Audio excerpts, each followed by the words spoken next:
talked about before, the saddle pad's going to go right here on the withers. So I'll just put it up here. And I want to make sure it's nice and square. That way my saddle doesn't slide around. So after your saddle pad, you're going to have your saddle here. And that's just going to go right on the saddle pad like I talked about. Just like that. So then you'll walk around to your other side here.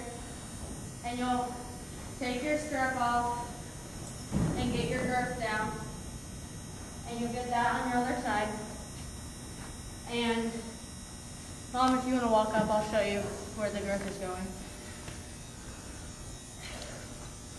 So with your girth, you want to put it right in through here, just like this.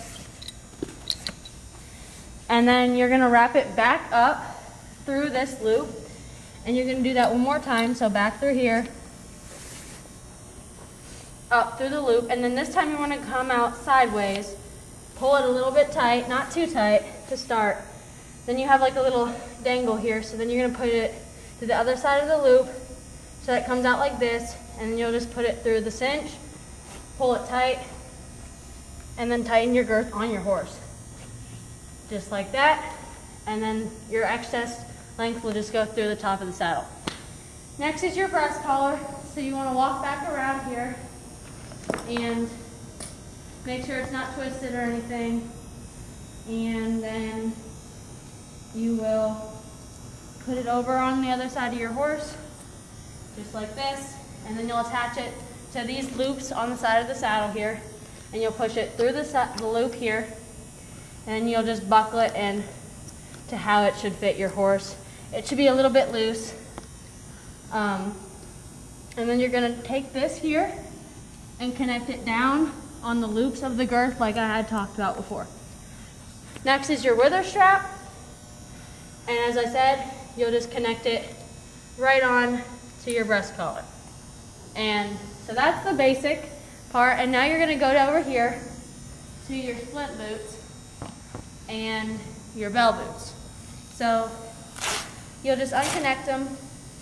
And for the purpose of time, I'm only going to put one pair on, or one side on. And I'll just take it down. And like I said, you want to make sure it's on his cannon bone.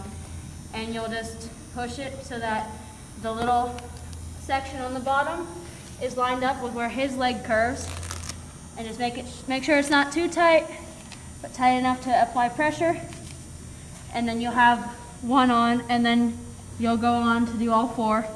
Next will be your bell boot though. After you have your splint boots on, you're gonna move to your bell boot. And you'll put it right on underneath the boot.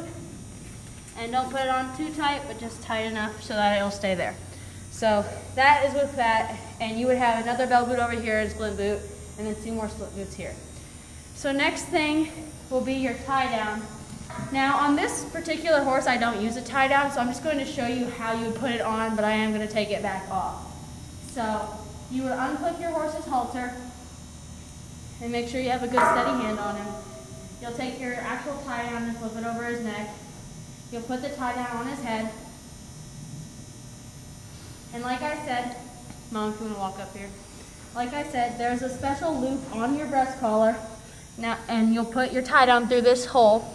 So this one doesn't actually fit in there, but had it would. So your tie down would be in there, then you would push it and you would connect it to its girth, and it would be in a loop like that. And that's how you have your tie down on your horse, just like that. But for this horse, he does not need a tie down, nor does this tie down actually fit him, so I'm gonna take it back off. So now you want your head stall / bridle. And like I said, this is the bit I was referring to, the metal piece that goes in his mouth, and the reins connect to the bit. So you'll put your reins over your horse's neck, and we're just gonna pretend there's a tie down on him. So you'll put your hand in between his ears, which is where the pole is on the horse.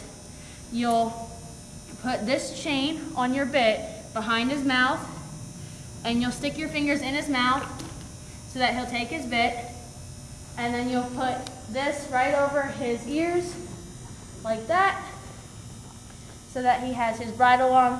Then you'll take this latch here, which is called the throat latch, bring it underneath his throat, and then you'll just buckle it accordingly. You should be able to fit 3 fingers between this latch and his throat. And then your horse is all tacked up.